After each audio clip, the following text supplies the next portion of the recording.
ജീവിതത്തിൽ എത്ര കടമുണ്ടെങ്കിലും മഹാനായ മുആദ് തങ്ങളോട് ഹബീബായ തങ്ങള് ഓതാൻ വേണ്ടി പറഞ്ഞ ഈ 2 ആയത്ത് നമ്മുടെ ജീവിതത്തിൽ പതിവാക്കിയ ആ കടങ്ങളെല്ലാം വീടും. മദീനത്തെ പള്ളിയിൽ ജുമുഅ നടന്നുകൊണ്ടിരിക്കുകയാണ്. നബിയോട് ഏറ്റവും കൂടുതൽ ബന്ധമുള്ള മുആദ് ബിൻ ജബൽ തങ്ങളെ ജുമുഅക്ക് കാണാനില്ല. അങ്ങനെ നിസ്കാരമൊക്കെ കഴിഞ്ഞപ്പോ നബി സല്ലല്ലാഹു അലൈഹി വസല്ലമ തങ്ങൾ ആ സ്വഹാബിയെ അന്വേഷിച്ചു പോയി.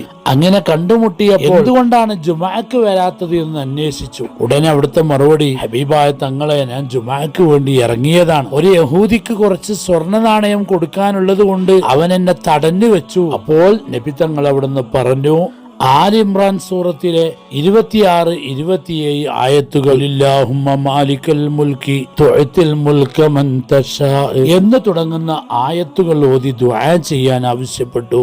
അങ്ങനെ ആ സ്വഹാബിയുടെ കടങ്ങളൊക്കെ വീടി. അല്ലാഹു തആല നമ്മുടെ എല്ലാ കടങ്ങളും വീട്ടിത്തരട്ടെ. ആമീൻ.